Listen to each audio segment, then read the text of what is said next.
너희 말을 항상 은혜 가운데서 소금으로 맛을 냄과 같이 하라. 그리하면 각 사람에게 마땅히 대답할 것을 알리라. 아멘.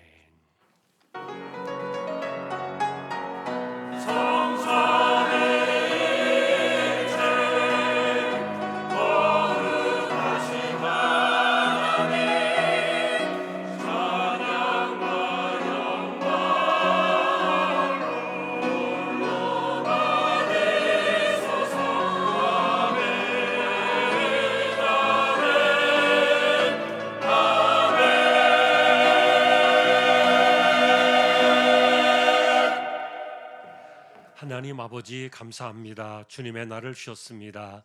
예배자로 세워두신 부족한 종들 하나님께서 붙들어 두시고 영과 진리로 예배케 하옵소서. 하나님 홀로 영광을 받으시옵소서. 존귀하신 예수님의 이름으로 기도하옵나이다. 아멘.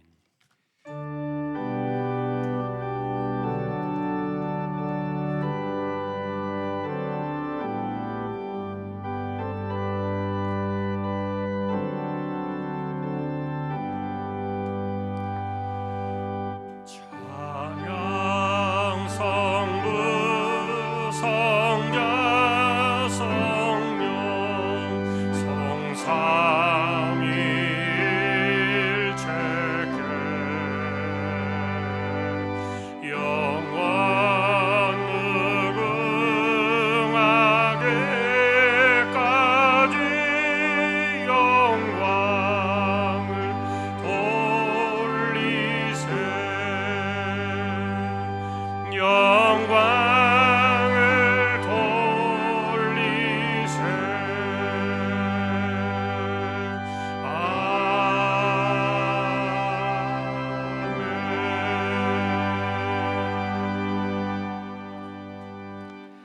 전능하사 천지를 만드신 하나님 아버지를 내가 믿사오며 그 외아들 우리 주 예수 그리스도를 믿사오니 이는 성령으로 잉태하사 동정녀 마리아에게 나시고 본디오 빌라도에게 고난을 받으사 십자가에 못 박혀 죽으시고 장사한 뒤 사흘 만에 죽은 자 가운데서 다시 살아나시며 하늘에 오르사 전능하신 하나님 우편에 앉아 계시다가 저리로서 산자와 죽은 자를 심판하러 오시리라.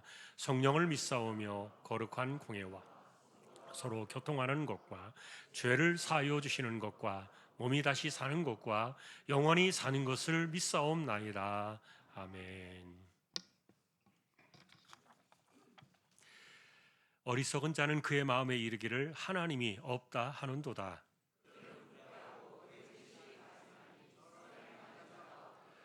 여호와께서 하늘에서 인생을 굽어 살피사 지각이 있어 하나님을 찾는 자가 있는가 보려 하신즉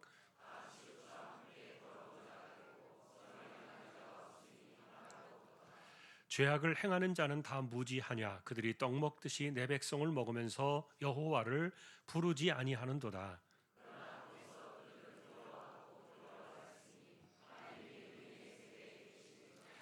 너희가 가난한 자의 계획을 부끄럽게 하나 오직 여호와는 그의 피난처가 되시도다.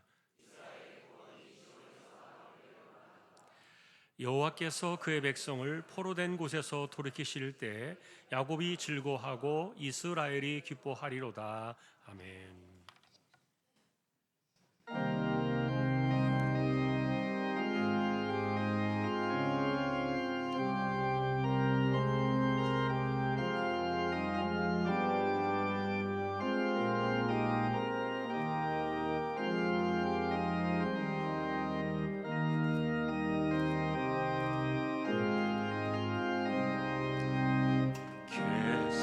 겟세마네 동산에서 피땀 흘린 주의 기도 십자가의 죽으심도 모두 나를 위함이라.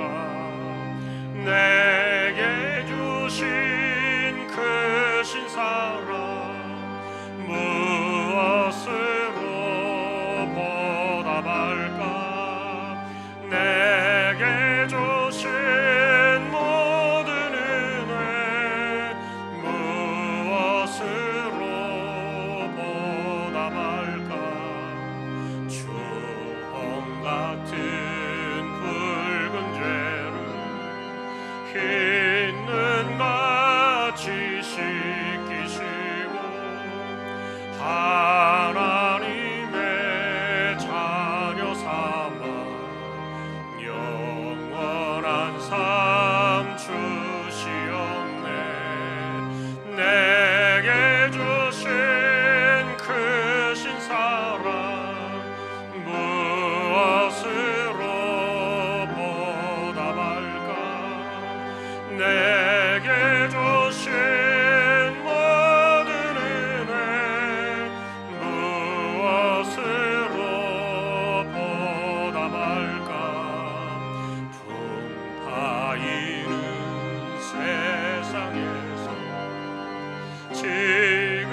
아쉬움만 남아있네.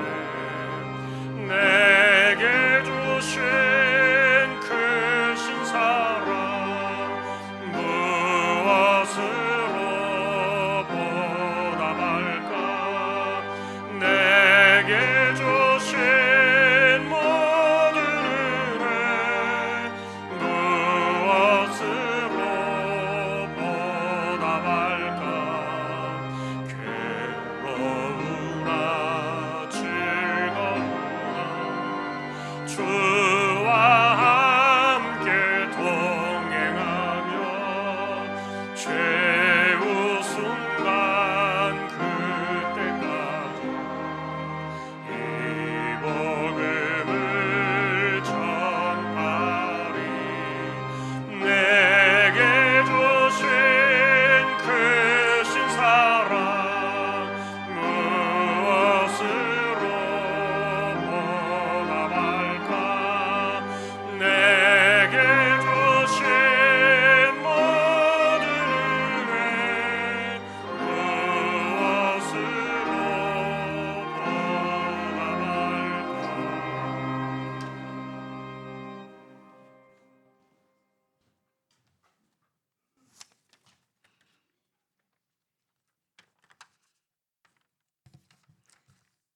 하나님 아버지, 이 시간 예배자로 서서 영과 진리로 예배하오니 저희들의 예배를 받아주시고 하나님께만 영광이 되는 예배가 되게 하여 주옵소서.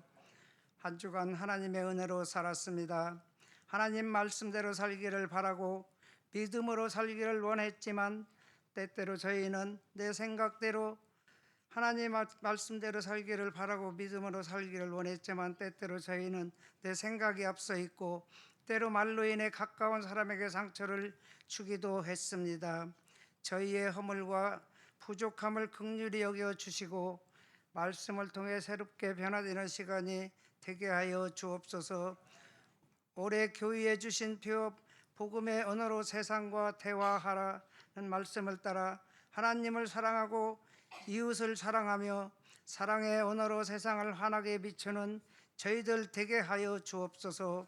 캄보디아 단기 선교를 은혜 가운데 잘 다녀오게 하시니 감사를 드립니다. 그곳에서 만났던 많은 사람들에게 복음의 씨앗을 뿌렸으니 많은 열매를 맺게 하시고 사역하시는 선교사님 가정의 건강과 안전을 지켜주시고 물질의 필요도 채워주시기를 소망합니다. 주한교회 안에 몸이 연약하신 분들이 계십니다. 하나님 아버지, 불쌍히 여겨주시고 치료하여 주시고 회복되기를 돌보아 주옵소서. 주한 공동체에 속한 어린아이부터 연세 높으신 분들까지 강건하게 하시고 올해 한 해 동안 예배당의 출입을 지켜주시기를 소망합니다.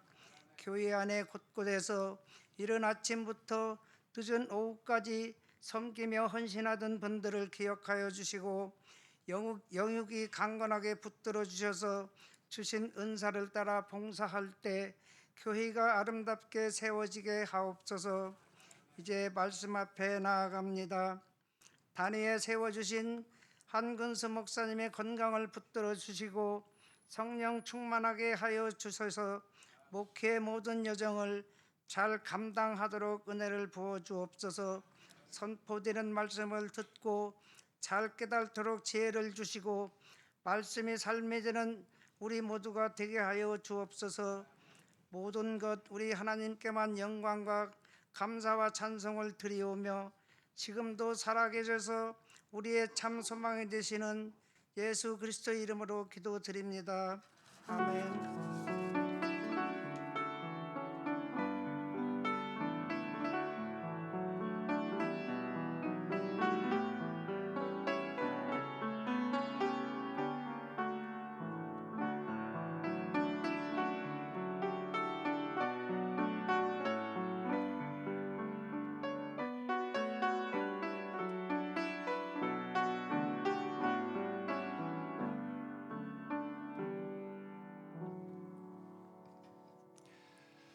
오늘 주실 하나님 말씀은 시편 19편 14절 한 절만 보겠습니다. 시편 19편 14절입니다.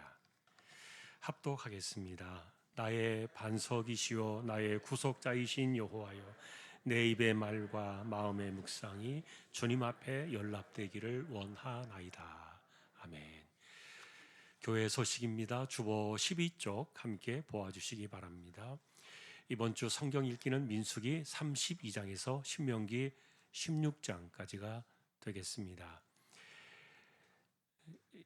금요 기도회는 이번 주 말고 다음 3월 첫 주부터 오후 9시로 변경되어 시작이 됩니다. 참조하시기 바랍니다.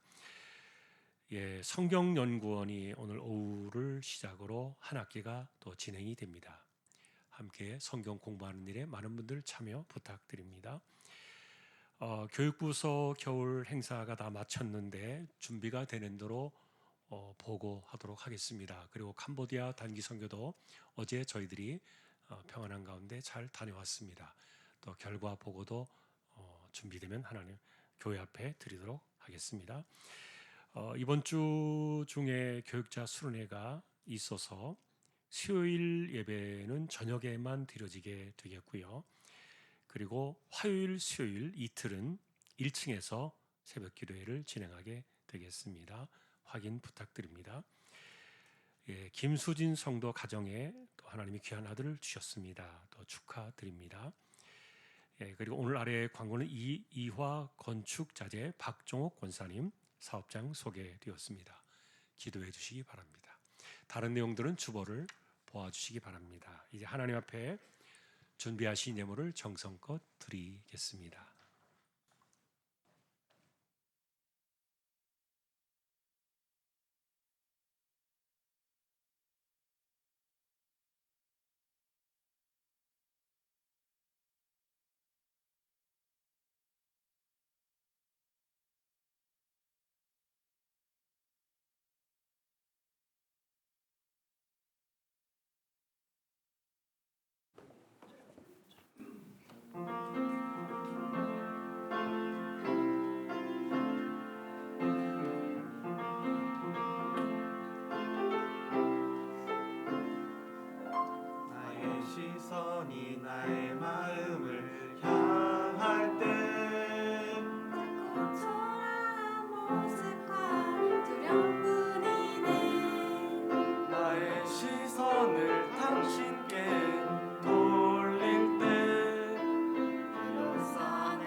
조항의 청년들을 지켜주셔서 감사합니다. 하나님, 우리 자녀들, 청년들 세대에 믿음으로 하나님께 붙들림 받으여 평생을 신앙으로 승리하는 저희들을 되게 하여 주옵소서. 믿음으로 하나님의 것을 구별하여 드렸습니다. 주일원금 10의 1조입니다. 목적을 따라 선교, 구제, 장학, 차량 보이지 않는 가운데 드려지는 낙헌 예물 있습니다. 또 여기에 감사를 드립니다. 복음의 언어로 세상과 대화하는 성도 되게 하옵소서. 주님의 은혜 안에 살게 하심을 감사드립니다. 주님, 오늘도 감사합니다. 세상에서 분별된 자로 참된 그리스도인의 향기를 내며 선한 영향력을 끼치는 자로 바로 세워 주십시오. 범사에 감사드립니다. 주님, 감사합니다. 사랑합니다. 허리를 점점 회복해 하심을 감사드립니다. 온전한 회복과 후유증 없이 깨끗하게 치료해 주실 줄 믿습니다. 주안교로 인도하심에 감사드리며 믿음 가운데 더욱 세워지는 가정 되게 하옵소서. 주님을 인격적으로 만나게 하옵소서. 하나님의 사람으로 바르게 성장하게 하시니 감사합니다. 청소년 부스론에 잘 마치게 하심에 감사하며 캄보디아 선교 잘 다녀오게 하심에 감사드립니다. 범사에 감사드리며 명절에 모두 모여 가족 예배 드리고 은혜 받게 하심에 감사드립니다. 캄보디아 단기 선교를 인도하신 하나님 아버지께 감사드립니다. 할렐루야. 범사에 감사하며 감사 넘치는 귀한 가정으로 인도해 주시고 한 마음으로 주님을 섬기고 자녀들의 기업 번창하여 앞길에 시온의 대로 활짝 열리도록 역사하여 주옵소서. 가족 건강 사업장 감사드립니다. 둘째 아들 생일 감사합니다. 예배가 회복이 되고 주님이 동행하는 삶이 되게 하옵소서. 한 주간 오직 주의 은혜로 살게 하심에 감사하며 온전한 믿음으로 신앙을 굳건히 지키는 가정이 되게 하옵소서. 캄보디아 단기 선교를 하나님의 은혜로 잘 다녀올 수 있게 인도해 주셔서 감사합니다. 뿌려진 복음의 씨앗이 아름다운 열매를 맺을 수 있게 은혜를 주옵소서. 가족 건강 지켜주심에 감사드립니다. 하나님 은혜를 감사합니다. 아버지 감사합니다. 말씀이 삶이 되게 하옵소서. 늘 가족 건강 지켜주세요. 고귀한 선녀 첫 고국 방문 감사합니다. 하나님 말씀으로 잘 양육되도록 은혜를 베푸소서. 우슬초 사월초에 순산하기를 기도하며 줄 식사 예물을 드립니다. 주님이 함께 하시고 인도하심을 감사합니다. 주님 범사에 감사합니다. 친정엄마 장례를 하나님의 은혜 가운데 잘 치르게 하심을 감사드립니다. 캄보디아 선교 은혜 가운데 잘 마치고 오게 하심에 감사합니다. 온 가족의 설명절 보내주심을 감사하며 올 한 해는 더 복된 해가 되게 하옵소서. 다섯 남배 가정 평안히 살아가니 감사합니다. 막내 아들의 예배를 회복하게 하옵소서. 말씀 안에서 설 수 있는 믿음을 주시고 가족 건강 주시며 또 첫 손녀 입학합니다. 항상 주님의 손으로 인도하고 지켜 주십시오. 캄보디아 선교 은혜로 인도하심에 감사합니다. 단기 선교 아무 탈나지 않고 다녀옴에 감사드리며 캄보디아에서 많은 현지인들에게 복음을 전하게 하심에 감사하고 많은 경험과 추억 느껴주심에 감사합니다. 딸 가정에 새 생명 주심을 감사합니다. 하나님의 자녀로 사랑으로 양육하게 하시옵소서. 주님의 은혜로 온 가족이 함께 모여 축하와 즐거운 시간을 보내게 하심을 감사드립니다. 생일 감사합니다. 오늘도 우리의 손길입니다. 중심을 보시는 하나님 감사합니다. 언제나 하나님만 신뢰하는 기도의 무릎으로 신실하게 살게 해주시고 이마에 땀 흘려 가며 열심히 살아가는 삶의 현장에 때를 따라 도우시는 또 내려주시는 은혜로 이 세대를 살아내는 저희들 모두 되게 하여 주옵소서. 존귀하신 예수님의 이름으로 축복하며 기도 올리옵나이다. 아멘.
하나님 감사합니다. 찬양대를 세워주셨고 또 영광을 받으시니 감사합니다. 이제 또 말씀 앞에 서려고 합니다. 부족한 종과 저희 모두에게 말씀으로 충만하게 임재하여 주십시오.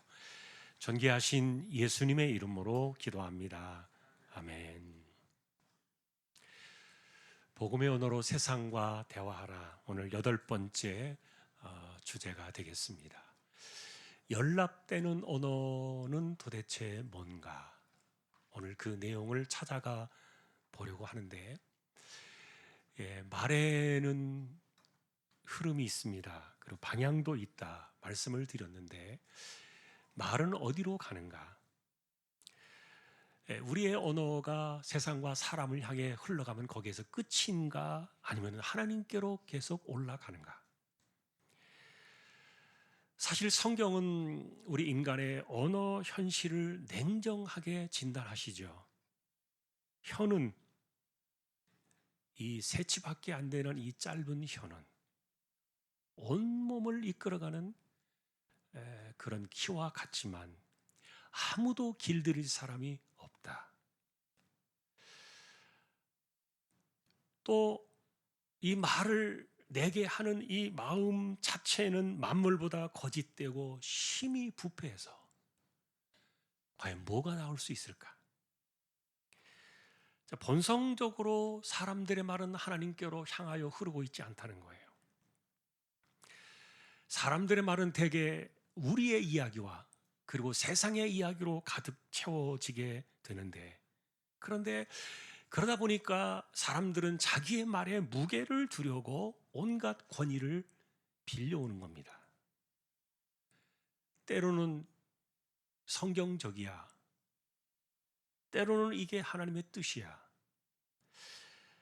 때로는 누구도 이렇게 이야기를 했어, 아니면 TV를 보니까 그러더라, 뉴스나 언론에서도 그렇게 이야기를 해. 그래서 자기의 말에 권위를 더하려고 합니다. 자, 그것은 사람들을 내가 설득하고 그 사람을 이기고 상대방에게 내가 올라서서 누군가를 말로 통제할 수 있다면 온갖 것을 더하는 것에 주저함이 없는 것이죠. 그래서 말은 길어지고 갈수록 강해지고 그리고 거칠어지고, 세상에서 끝나는 언어들은 대부분 확정 짓는 그런 표현들로 굳어지기가 마련인데, 자, 그러니까 내 말은 성경적이야 라고 말을 하고 하나님의 뜻은 분명해라고 단정 짓는 그런 말들조차도 정말 하나님께 연락되는, 하나님께 주권을 돌려드리는 그런 신앙의 말일까?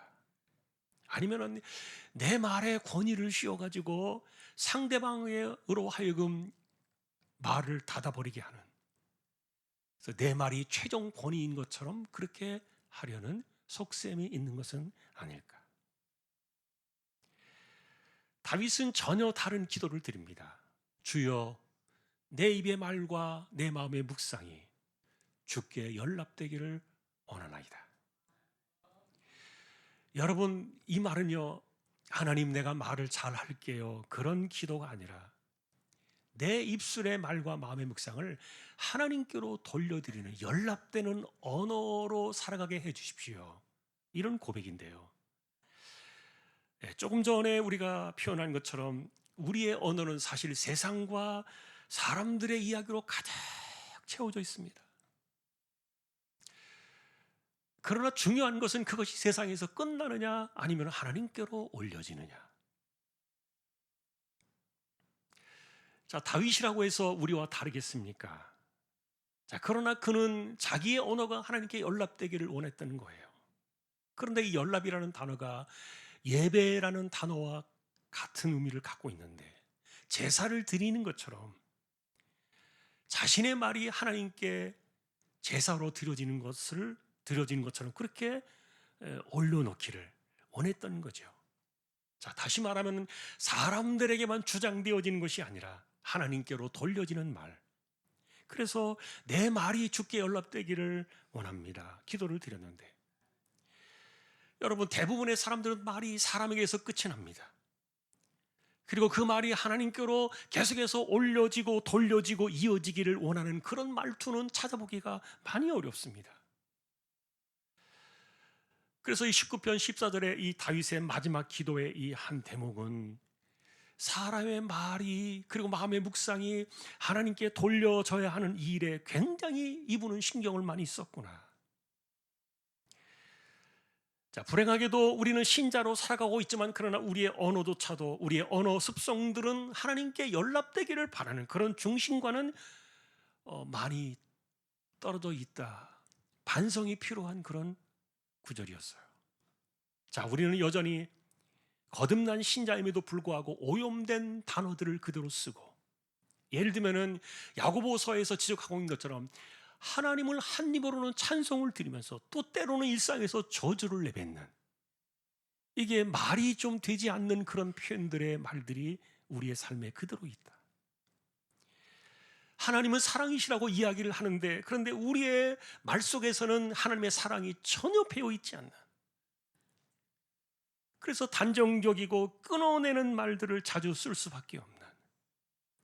자, 예수님께서도 이런 말투가 자기 말을 높여가지고 누군가를 제압하고 그 위에 서고자 하는 인간의 숨겨진 이 교만 때문에 그래서 사람들이 하나님의 이름까지 가져와서 맹세를 하면서 그 말에 자신의 권위를 높이려고 한다는 거예요.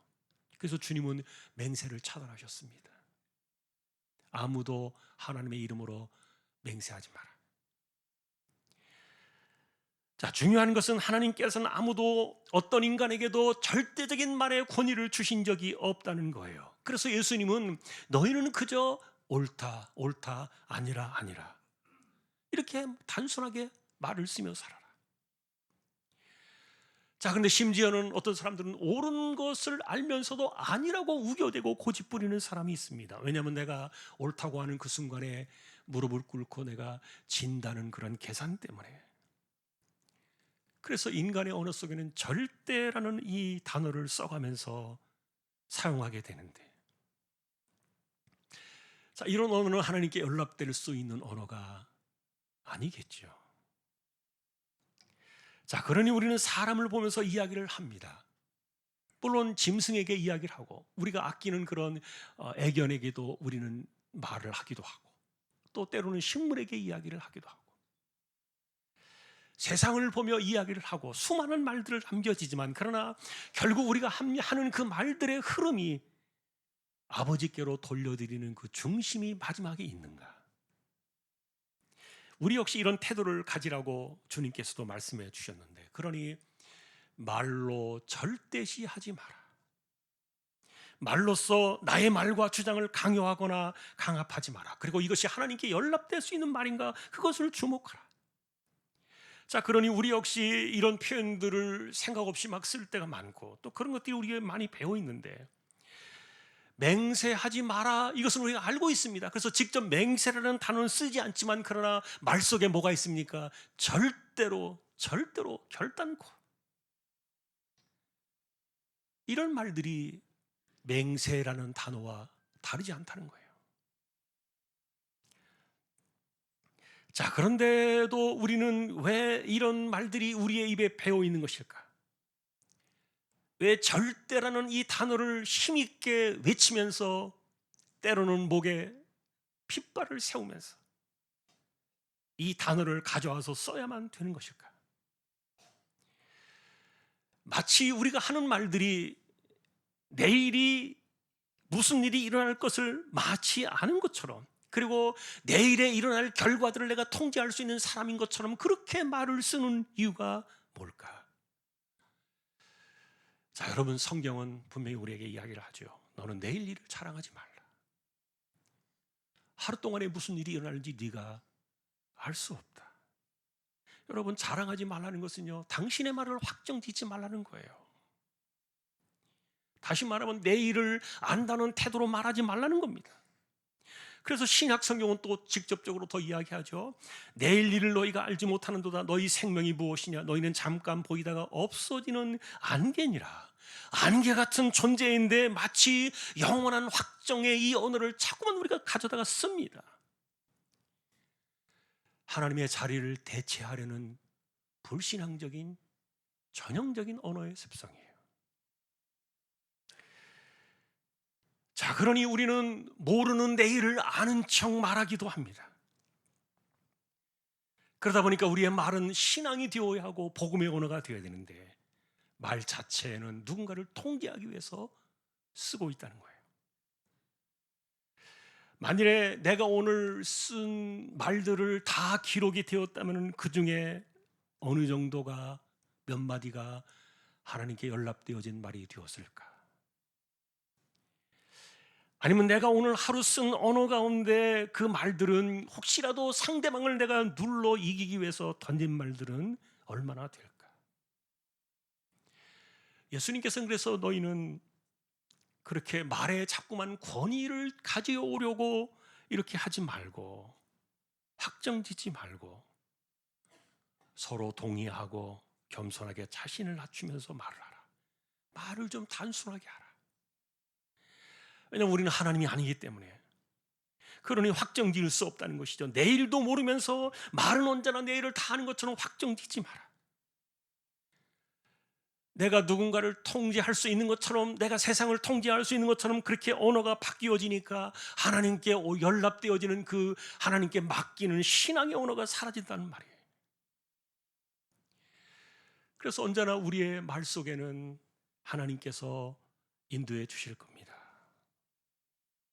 나는 이렇게 생각하지만 그러나 하나님의 뜻은 또 어떻게 되든지 나는 하나님의 뜻에 순종하겠습니다.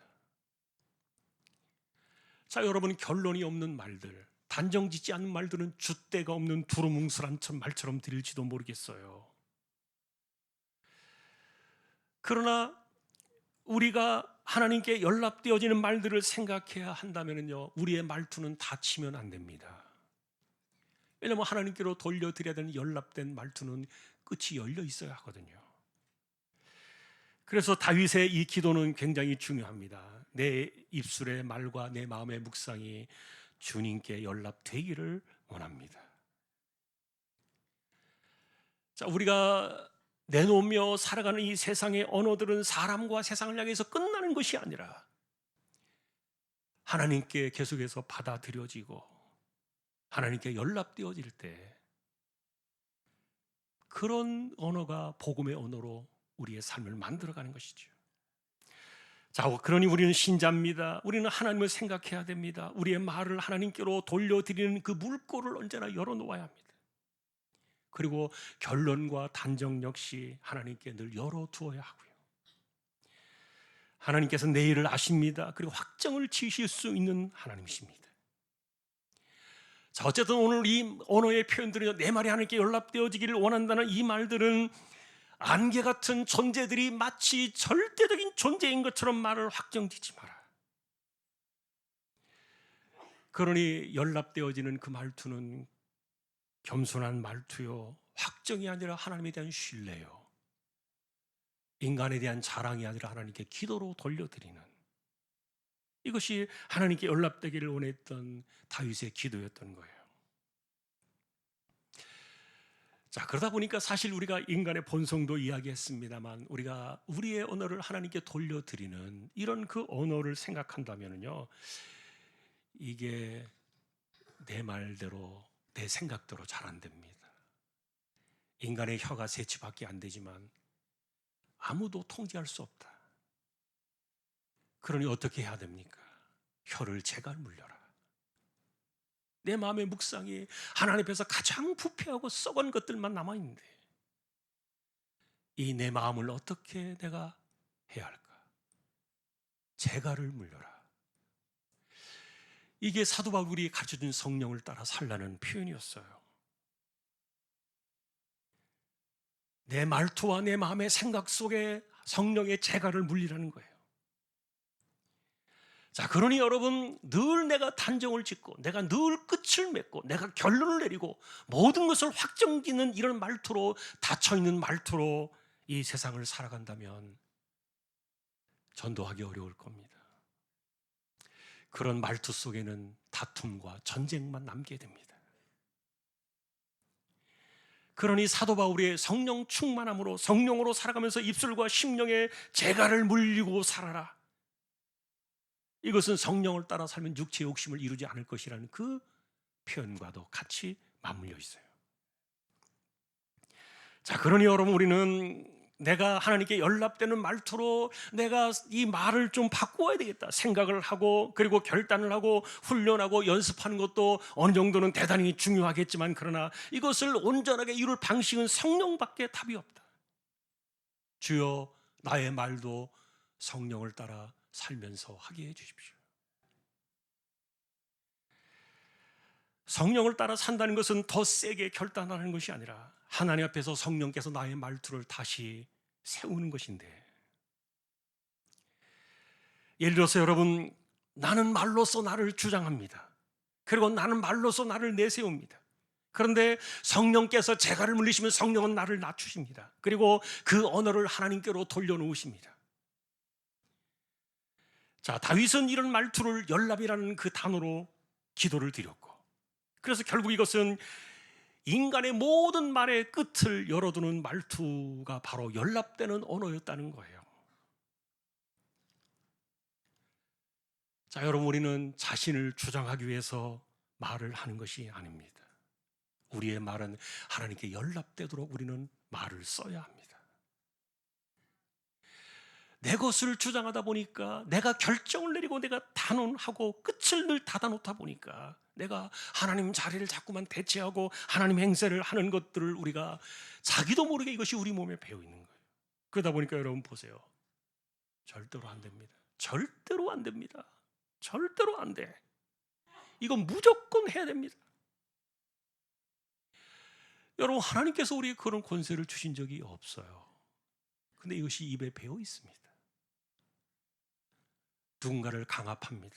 억압합니다. 하나님의 자리를 침범하는 말들이. 자, 이런 말들이 세상에서는 강한 사람으로 보여질지는 모르겠습니다. 권위 있는 사람처럼, 그리고 뭔가 힘 있는 사람처럼 보여질지는 모르겠습니다. 그러나 하나님께 연락된 말은 아니다. 하나님께서 하실 일이 없어집니다. 그런 말투를 쓰는 사람과 하나님께서 어떻게 관계하시겠습니까? 자, 그러니 예를 들어서 누군가 같이 이렇게 회의를 하면서 이야기를 나눌 때 이건 무조건 이렇게 해야 됩니다. 누군가 말했다고 한번 생각해 보십시오. 이미 끝을 단정 지어버린 그 말 앞에서 더 이상의 말을 나눌 수가 없습니다. 분위기는 다 쳐져 버립니다. 이건 무조건 해야 됩니다. 무조건 이렇게 해야 됩니다. 자, 여러분, 우리는 우리의 생각이나 지혜나 이런 것들을 먼저 단정 짓기 전에 하나님의 뜻을 구해야 됩니다. 그 다음에 하나님께서 주시는 뜻을 따라 순종하려는 자세로 우리의 말을 바꿔야 합니다.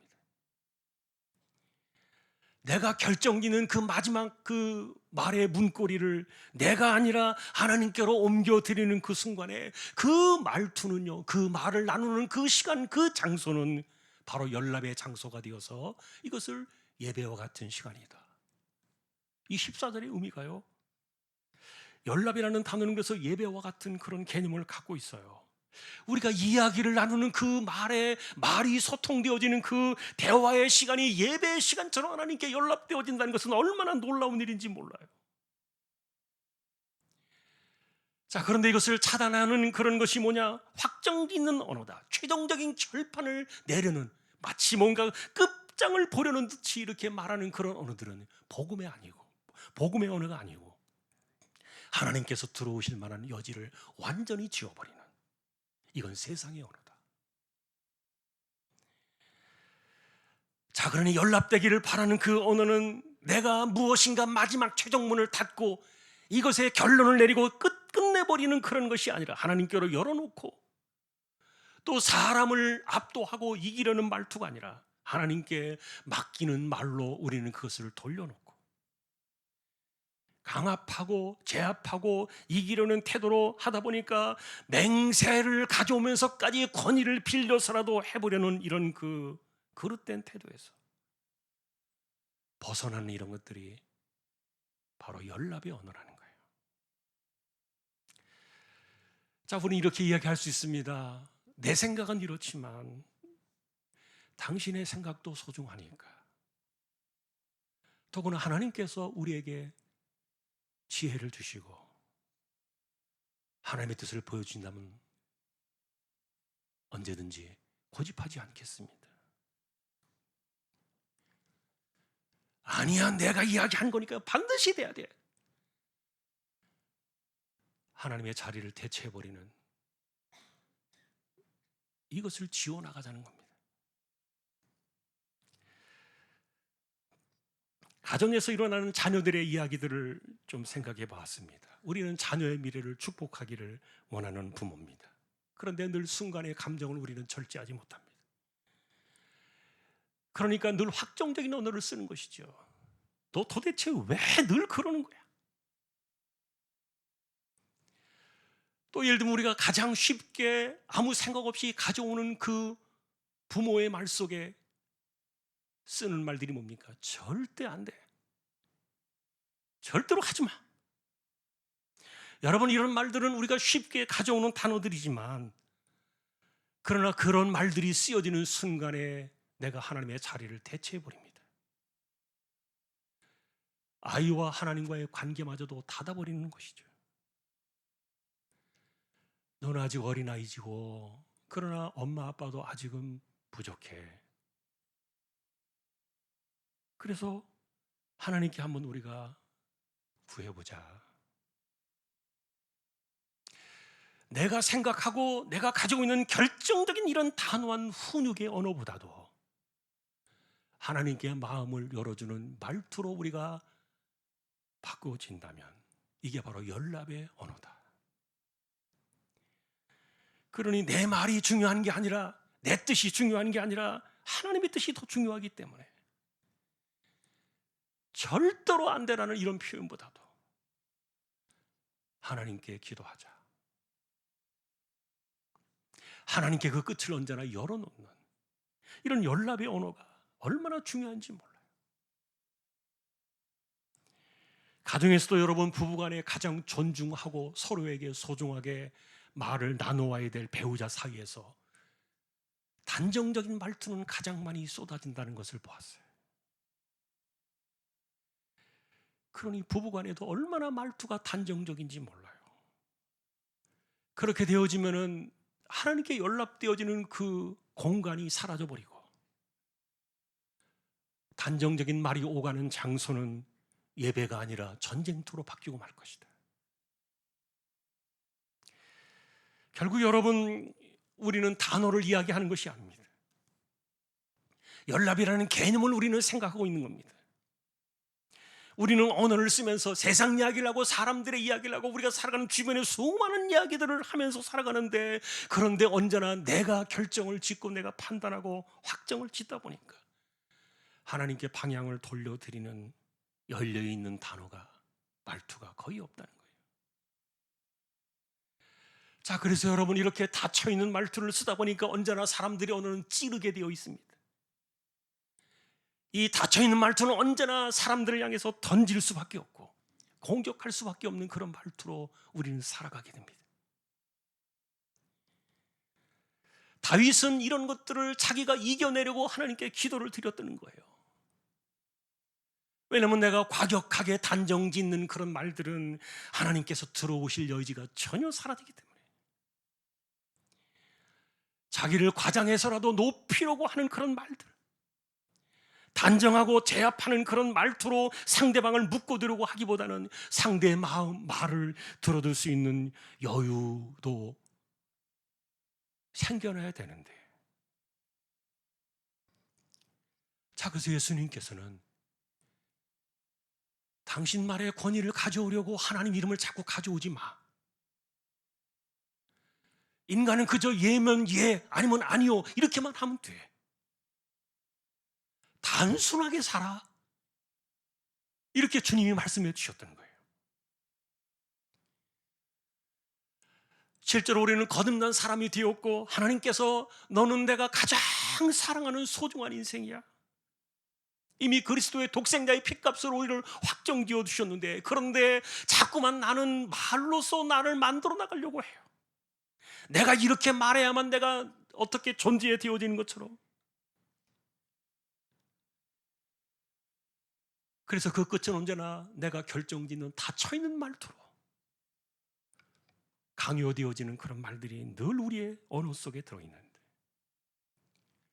여러분, 복음의 언어는 이기기 위한 언어가 아니라 연락되기를 원하는 언어를 써라. 사람을 압도하려고 말하지 말고 하나님 앞에 드려지는 언어를 써라. 그리고 자신의 말을 절대화시키려고 하지 말고 하나님께 맡기는 언어로 표현을 바꿔라. 이것은 어쩌면 마음의 중심이 그래야 달라지겠죠. 다윗은 정말 하나님을 믿는 사람이었고 신실한 마음을 가졌어요. 자, 이분의 역사를 좀 돌이켜보니까, 이분이 이렇게 기도를 한 내용을 좀 성경에 찾아보니까, 다윗도 사실은 굉장히 거친 언사로 살던 사람이에요. 말이 거칠면요, 그가 사는 세상이 거칠 수밖에 없어요. 거칠은 세상을 살게 되는 거예요.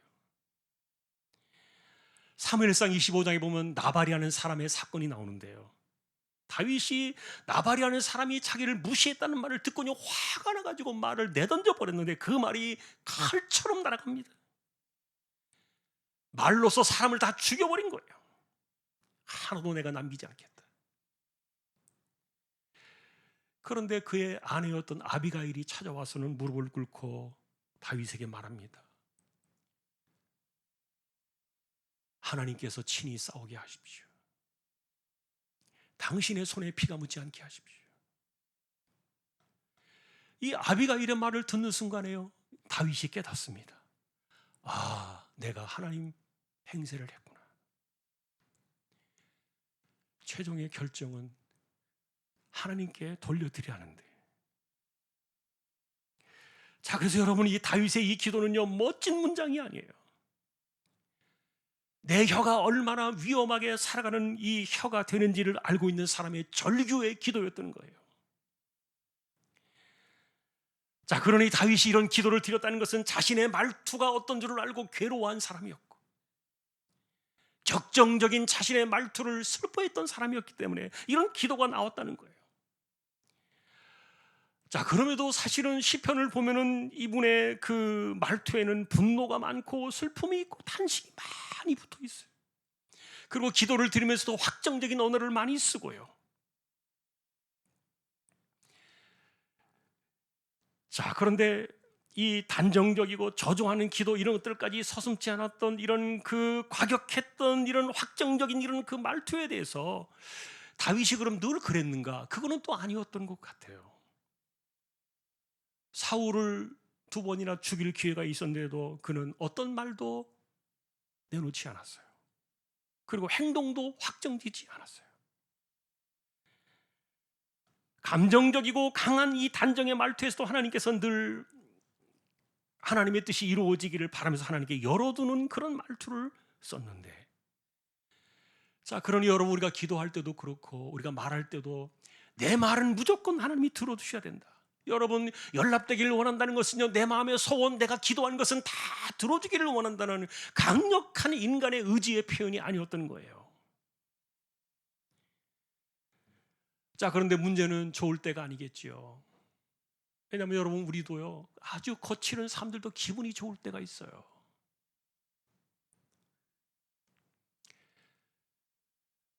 예전에 저희 아버지가 돌아가신 지 오래됐습니다만 술을 많이 좋아해서 제가 어릴 때 보니까 술 안 먹으면 굉장히 심각해요, 늘. 근데 술만 먹으면 이제 기분이 막 좋아져가지고 막 인심도 막 베풀고 막 말이 얼마나 180도 달라진지 몰라요. 저는 그래서 예수 믿고 어릴 때 이렇게 신앙생활 하면서 그러면 안 되지만 차라리 아버지가 매일 술 먹었으면 좋겠다. 어릴 때 그런 생각이 들 정도로 사람이 너무 달라지더라고요. 자, 그런데 문제는요, 우리가 신앙생활을 하면서 안 좋은 상태가 찾아올 때, 그럴 때가 더 중요하겠죠.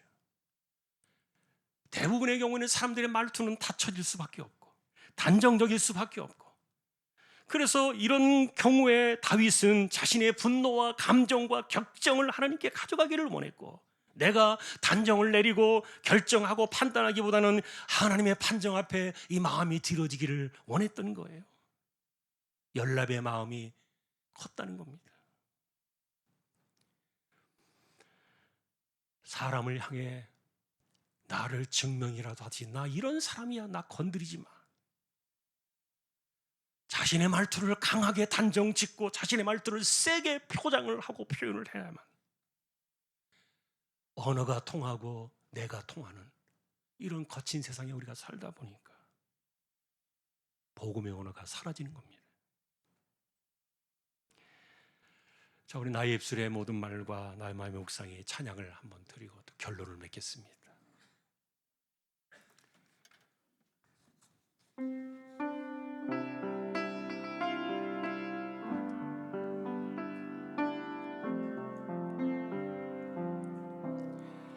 나의 입술의 모든 말과 나의 마음의 묵상이 주께 연락되기를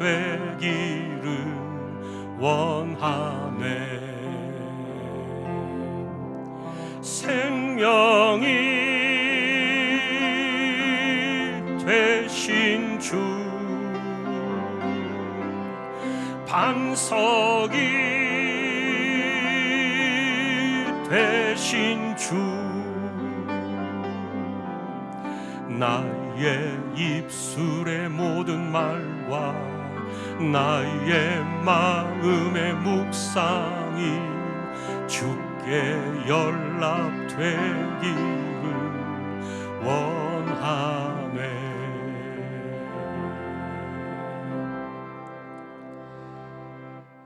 내 말을 닫힌 언어가 아니라 하나님께로 열려있는 언어로 우리가 쓰려고 한다면 이것을 한번 생각해 보자. 세 가지를 좀 찾아보았는데요. 내 말이 언제나 하나님께 열려있나 닫혀있나, 하나님께서 개입하실 여지가 있나 없나 한번 생각해 보자는 거예요. 우리의 습관적인 언어의 습성 속에는 하나님께서 개입하실 그 여지가 완전히 사라져버린 닫혀있는 언어는 아닌가. 두 번째는요, 나의 말 속에 결론을 언제나 하나님께 맡기는 그런 말투가 있는가. 하나님을 믿는다고 말하고 하나님의 주권을 이야기하고 기도를 드리고 우리가 신앙생활을 열심히 하는데, 그런데 말하는 것을 보니까 언제나 자기가 단정을 내려버리고 자기가 언제나 결정을 내려버리고 최후의 결론이 되어지고, 그러다 보니까 하나님께서 들어오실 여백이 전혀 없는, 자기가 단정을 짓고 강한 말투를 쓰다 보니까 공격하는 말투가 될 수밖에 없고, 하나님을 신뢰한다는 것은 우리의 말 속에서 공간이 전혀 없는 것이죠. 정말 결론을 하나님께 맡기고 싶은 그런 신앙의 의지가 있는가. 세 번째는, 다윗처럼 기도하라는 이 말은 나의 언어가 하나님께 연락되기를 원하느냐. 다시 말하면 내 말도 중요하고 내 생각도 중요하지만, 그러나 언제든지 나는 하나님의 뜻과 하나님의 말씀 속에 내가 바꿀 의지가 있는가 하는 거예요. 안 됩니다. 절대 안 됩니다. 또 심지어는 그렇게 말합니다. 목에 칼이 들어도 안 됩니다. 내 눈에 흙이 들어와도 안 됩니다. 어떻게 하나님께서 그 안에 들어가실 수 있겠냐고요. 우리의 언어가 하나님께 연락되어지지 않는다면 자기가 하나님 자리를 대체하는 거예요. 그러니 이런 언어들이 자꾸만 우리의 습성 속에 이것이 확인되어지지 않으면요, 점점 더 말은 강해질 수밖에 없다 보니까 핏대가 올라갑니다. 날이 서 있는 그런 예민한 칼처럼, 날선 칼처럼 날카로워질 수밖에 없는 거죠.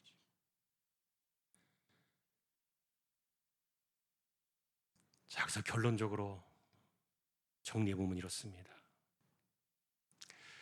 하나님께 연락되어지는 말투를 우리가 생각해보자. 우리에게 주신 언어는 강한 말보다도 오히려 유한 말을 써라. 단정을 짓고 확정짓는 이런 고정된 말투가 아니라 예수님께서 말씀하신 것처럼 단순하게 사용하라. 과연 우리의 말을 통해서 하나님께 맡기는 그런 중심이 있는가? 아니면 사람과 세상을 향해서 언제나 내가 결정짓고 확정짓는 닫혀있는 그런 말투를 내가 여전히 쓰고 있는가? 자, 그러니 하나님께 연락되어지는 말을 쓰기를 원하는 사람들은 목소리를 낮출 수밖에 없습니다. 단정 짓는 것을 줄여 나가는 겁니다. 공격의 포인트를 점점점 힘을 빼는 겁니다. 그래서 우리가 이야기를 나누는 가운데 여백을 만들어야 됩니다. 어떤 사람들의 언어는요, 숨이 막힙니다. 너무도 자신의 모든 것들을 단정짓고 거기에 올인한 그런 말투를 듣다 보면요, 숨이 막히고 말을 나눌 수가 없습니다. 그러나 사람들은요, 여지를 남겨두고 하나님을 향한 여백을 남겨두는 그런 말투 속에서 숨을 쉽니다. 나의 말이 자유로워집니다. 상대방에 대해서 억압되어지고 눌려있는 말투가 아니라 내 마음속에서 자유롭게 숨을 쉬는 그런 말투가 나오는 거예요. 여러분, 예수님께서도 우리를 단정하신 적이 없어요. 예수님께서는 늘 언제나 우리를 향해서 열어두셨습니다. 자, 그러니 우리는 하나님도 아닌데, 우리에게 주신 권위도 없는데 절대라는 말을 자꾸 씁니다. 내가 흔들리지 않으려고 나 자신을 굳건하게 붙잡으려고 절대라는 말을 쓰고 계십니까? 아니에요. 복음의 언어는 흔들리는 언어예요. 흔들리지 않는 이런 날이 선 아주 이게 확실하게 이런 말이 아니라 두루뭉술한 말이에요.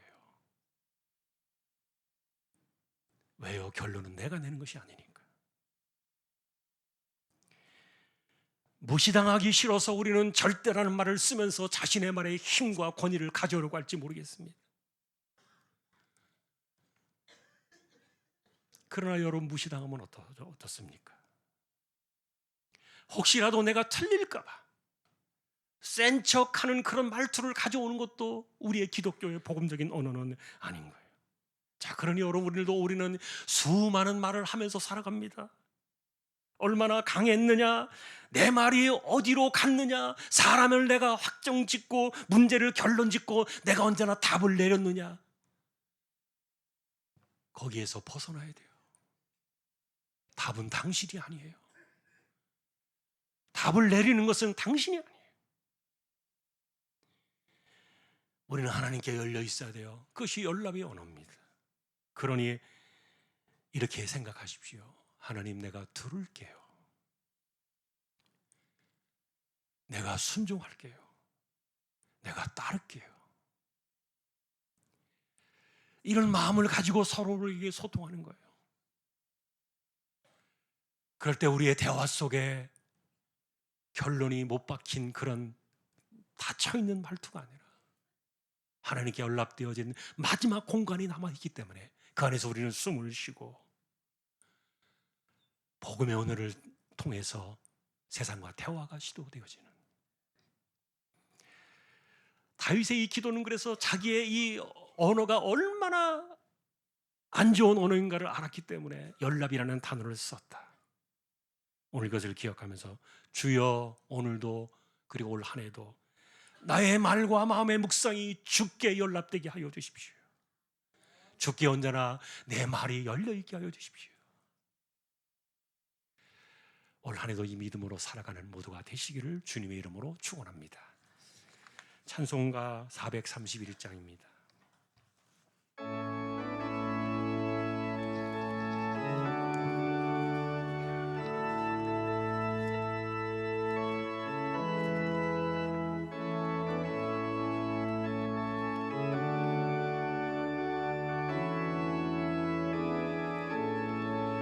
주 안에 기쁨 있네, 주 안에 살자, 주 안에 평안 있네, 주 안에 살자. 불안이 연기처럼 스며들어도 주 안에 사는 마음 기쁨 넘치네. 주 안에 사랑 있네, 주 안에 살자, 주 안에 소망 있네, 주 안에 살자. 검푸른 성난파도 밀어 덮쳐도 주 안에 사는 마음 평화 넘치네.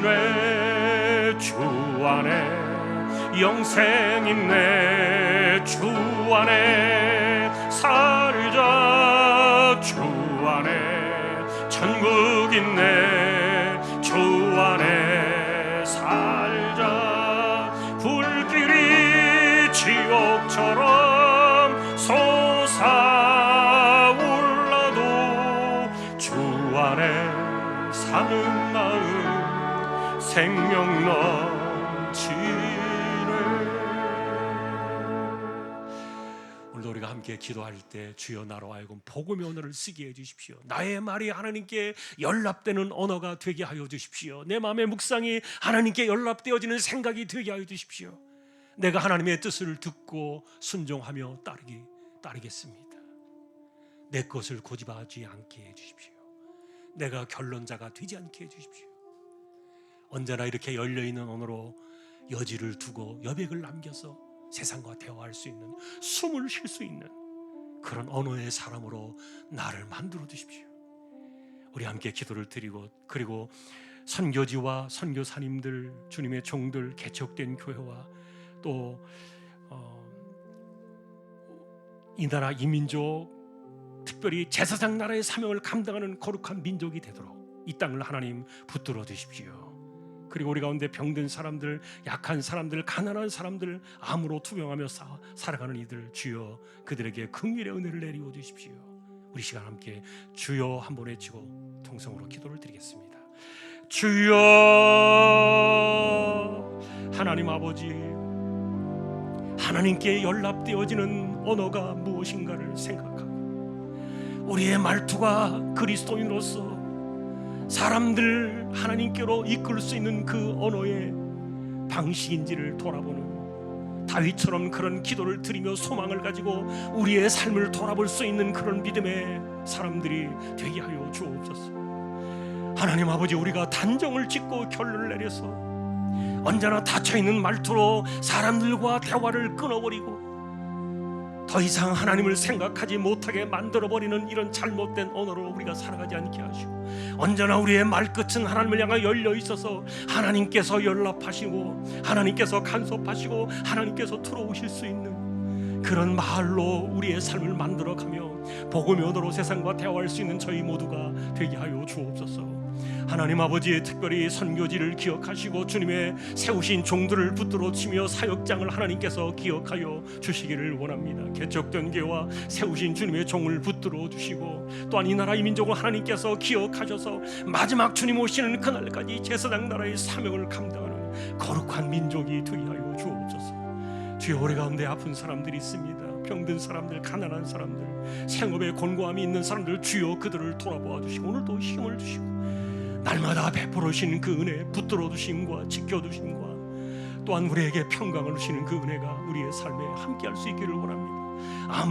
암과 투병하며 힘겨운 주사를 맞으며 이거를 이겨나가야 되는 그런 과제에 서 있는 이들을 기억하여 주시고 오늘도 힘을 주시며 올 한 해 반드시 이겨내고 승리의 자리에 올라서서는 귀한 종들 되게 하여 주옵소서.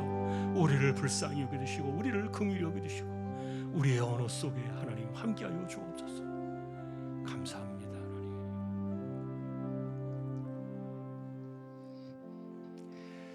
일어나셔서 제가 축도로 마치겠습니다.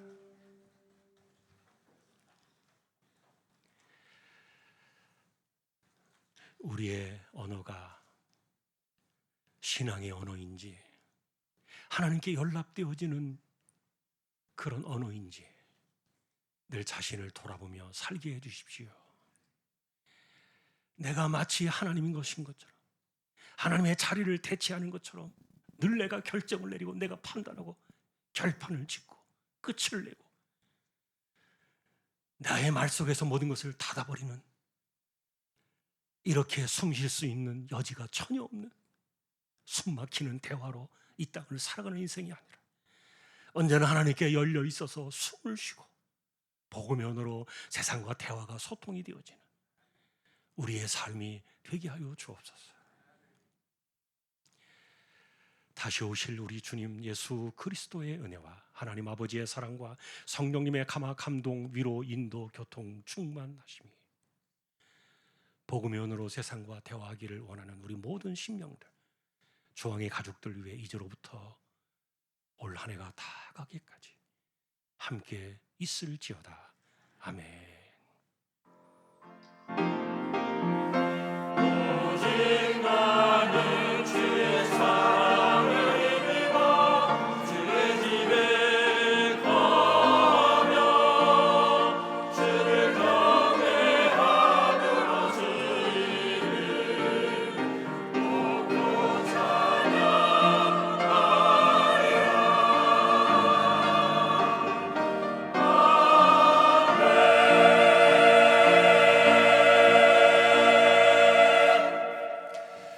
마쳤습니다. 앉으셔서 우리 함께 옆에 잠시 인사를 좀 나누십시다.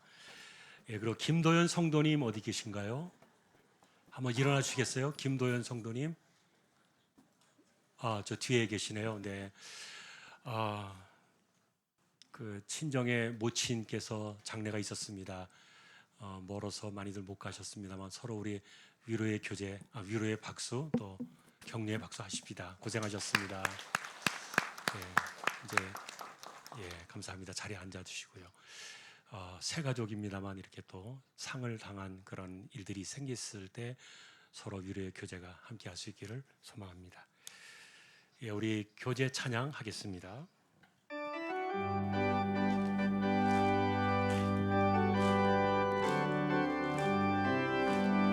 예수 안에서 우리 화목됐네. 예수 안에서 우리 화목됐네. 하나님의 영광 함께 누릴 소망 있네. 예수 안에서 우리 화목됐네. 예수 안에서 우리 사랑하네. 예수 안에서 우리 사랑하네. 하나님의 영광 함께 누릴 소망 있네. 예수 안에서 우리 사랑하네.